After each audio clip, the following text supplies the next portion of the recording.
Hello. While planning this run, which I was quite excited about, it seems like I caught the thing that caused the global panini.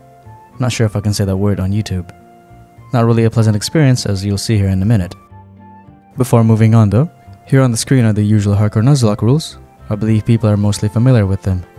I've included these on the video description as well, so you can read it there if you need a reminder. So, since I've beaten the Gen 3 remakes a significant number of times, I was quite confident I would be able to beat this run in one go. I booted up the Omega Ruby copy and went on quite the fun journey across Hoenn. You might even say that I was having quite a bit of fun. But of course, to top off the fever and the body aches I was having, I slowly came to realize that I was using two Pokemon from the same route, the starter Mudkip and the static encounter Poochyena at the beginning for the Dex-Nav tutorial. Fantastic. I had just gotten to Mauville too. With that said, this video will start at attempt number 2 since I suppose I had to reset due to that massive oversight. Honestly, this is what makes me unable to graduate from being a casual. But let's talk about Ruby and Sapphire. There are a couple of reasons why I chose Ruby over Sapphire for this video, but I think it all came down to Ruby having a full team, with Ruby having 6 Pokemon over Sapphire's 5. While Ruby was more focused on Pokemon contests in the Pokemon Adventures manga, it looked like using his team was going to be a lot more fun. Besides, we already saw Sapphire's team challenge his gyms in the manga. I thought it would be nice to see Ruby's friends have a go at it. And Ruby's Mudkip is probably the cutest of the Mudkips alive. Back in Hoenn, back to meeting our favorite resident professor, this quite affable professor. We named ourselves Ruby with 2 O's and enjoyed the rest of our ride in the back of the moving truck. After finding our home broken into by 2 very burly looking thieves, we set our clock and visited our next door neighbor, May. They sure do look alike. Our meeting with our Mudkip wasn't as cute as the manga, but it would have to suffice. We named him Mumu and officially adopted it into our family. We said our goodbyes to our lonely mother and tracked down our neighbor in order to beat her in a Pokemon battle. We managed to avoid making the first mistake in the first run and caught the Poochyena over at Route 103. Like the manga, we named her Nana. Witnessing the super speed Beautiflies was quite possibly the highlight of this meeting, and we had to accompany this really lovely kid on his quest to catch his first Pokemon. Lovely. After sending off the pleasant Wally, we caught a better Ralts at Route 102 and named her Rara. And let's not forget the most exciting part of any Gen 6 run, the super training. Game progression time, as we thumped this Magma Grunt and saved this rather useless Devon scientist. And as it normally is in a Hoenn playthrough with the Mudkip as a starter, Roxanne was easily taken care of with water guns. A well-placed Held Oranberry helped the fight go a lot smoother. This quite useless scientist had his belongings taken from him again, but we had a Pokemon to catch, this Skitty right here. She was comfortably caught and was named Kiki. We took the time to level Mumu and had him evolve before continuing with the story. We now have a Marshtomp in our midst. The next half an hour was spent taking care of the Magma incident, talking to Mr. Stone, May, and finally embarking on a voyage with this bird-loving old man. We got to do for it, grinded for a bit, and took care of Brawly with the confusions. Good job, Rara. More story shenanigans with Steven Stone, Mr. Briny, and this foreman who never gave us his name. Rude. As we face the Magma Grunts here, we can take the time to admire the high-res texture pack for this game. Really makes everything look better. High-res Maxi. Nice. Before facing May for the second rival battle, Nana reached level 18 and evolved into a Mightyena. Finally, we got to the second rival fight where May opened with a Slugma. We led with Mumu and took out the Sligma easy enough with 2 Mudshots. We switched to Nana for the Grovyle, tanking a Mega Drain on the switch. I have actually never used a Mightyena before, so Nana's attacking prowess was actually quite surprising. Nana spammed Thieves, taking out May's Grovyle and Wailmer. We got the dowsing machine from May and made our way to Mauville City, where, the lovely Wally is waiting for us in front of Mauville's gym. Easy. I realized I was a bit traumatized from playing the Drayano hack from last time. At least this Wally is really easy to fight. For Watson, we purchased the Bulldoze TM from Mauville's Pokemart and absolutely cleaned Watson's team without even breaking a sweat. It was nice to come out free of paralysis from this gym fight. We obtained the 3rd badge and set our sets upon reaching Leverage Town. But to get there, this game requires us to jump through quite a number of hoops. After the gym battle, we leveled Rara until she could evolve into her next stage, a Kirlia. We super trained for a good while to get this Moonstone, and was finally able to evolve Kiki. We got ourselves a Delcatty. This thing better be useful. Getting that Moonstone was an uphill battle. Getting through this part of the game could be my least favorite part, It's long, and there was always a good chance we would run into a trainer that could kill off one of our team members. Not to mention unskippable cutscenes. Go back to wherever you came from, Hoenn. Then there was this part of the game where I just ended up trying to skip most of the trainer battles here. And it was time for Professor Cosmo. We had gotten word that Professor Cosmo had been kidnapped and went straight to Meteor Falls to save him. After battling more trainers, of course. The magma battle here went a lot better than I thought it would, mainly due to this coughing here. This mad lad here kind of wrapped the battle up for us by pulling a Chiaotzu. What a hero. We safely sent the professor home after nearly being blown away by a Chiaotzu suicide bomb and went back to Marvel together with Mei. We scaled Mount Chimney and had to face Admin Tabitha again and his Chiaotzu coughing. And it did the exact same thing. This was one of the things that I had to learn the hard way, back when I first started Nuzlocking Omega Ruby. After this, Mumu would then safely take out the following Numal. For Maxi, I tried to lead with Kiki, who got immediately screamed away by the Mighty Anna. Mumu then came out and almost downed the Mighty Anna with a bulldoze. Mumu wasn't able to fight the confusion, and somehow we weren't punished by Maxi for our blunder as we got roared away again, switching to Kiki. A final strength from Kiki took out the Mighty Anna. For the Camerupt, Kiki was able to put it to sleep and surprisingly took it out with 2 strengths. Kiki did the same with the Golbat, almost taking it out. We switched to Nana at the end and finished the fight with a Crunch. In case you're wondering, Nana was able to learn Crunch from the move reminder over at Falaber Town. It only cost 1 heart scale. But with Mount Chimney free of the magma invasion, we blitzed to the Jagged Pass and made our way to the Fire Gym. Mumu literally bulldozed his way through this gym. I thought the Troll would be able to tank the bulldoze hit, but I guess it wasn't strong enough for Mumu. We got the 4th badge and we went back to Petalburg City with Mei. After a long and hard grind, Rara finally evolved into a Gardevoir. For the next gym fight, well, I really took a chance with Nana here and went into battle expecting some yawns as usual. We spent the first 2 rounds howling and then was hit with an encore. We were actually forced to set up 6 howls while only being hit once. It was actually glorious. With 6 howls, Nana's crunches were unstoppable. We demolished our father's team and gained the 5th badge. We then had to go back to Mauville with the lovely Wally. It took a while for me to finally settle on not using the legendaries in Ruby's team. Although these 2 legendaries would be used by Ruby in the manga, they do only fall under the befriended category, so I felt like it wouldn't really be fair for me to use them in this run. I kept the Slatios because I had to, but we ended up using the Slatios only for flying purposes. After we got back from the island, we went a bit east to find the Dazzling Gleam TM for Rara. Over at the Weather Institute, Mumu was able to take out Tabitha's camera up with 2 surfs. I wonder what happened to his Chiaotzu coughing.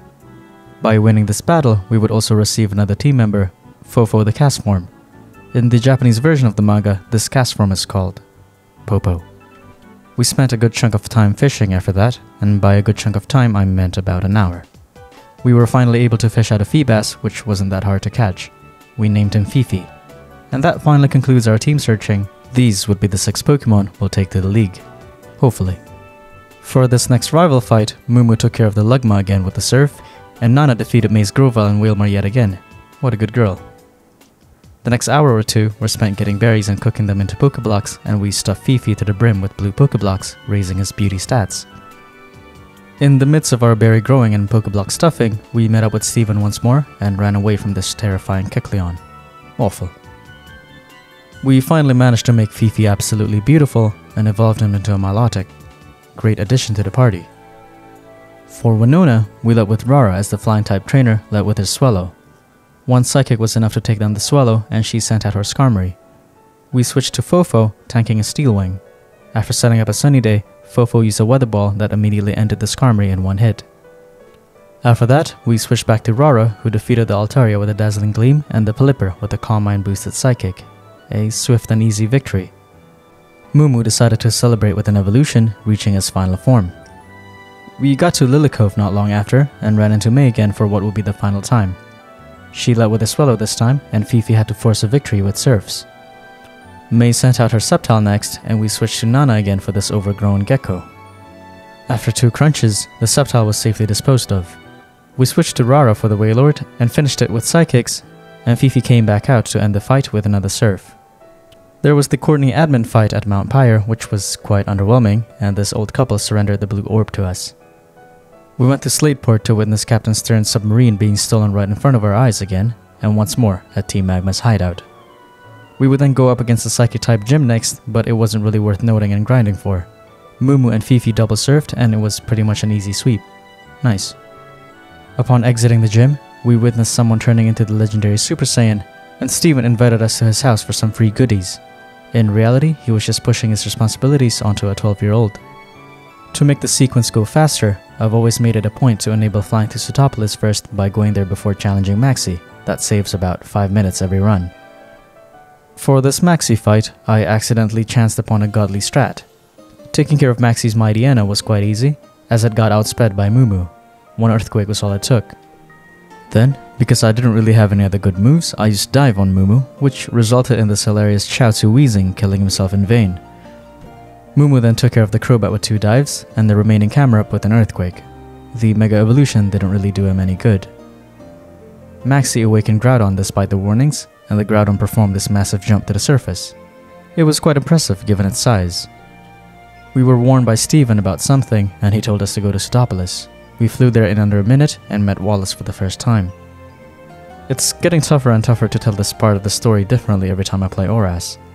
We went through some endgame build-up, got friend-zoned, and went into the Cave of Origin where we found the Groudon working as an Uber driver. We got on the Groudon and smacked it into oblivion with 2 earthquakes. Crisis averted.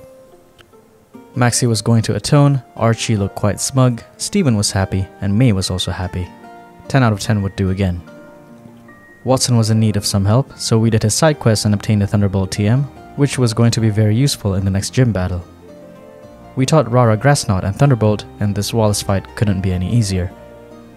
We downed a Love Disc with a Thunderbolt, the Milotic with 2 Thunderbolts after it missed a Hydro Pump, the Wish Cash with a Grass Knot, the Celia with another Thunderbolt, and the final Seeking as well.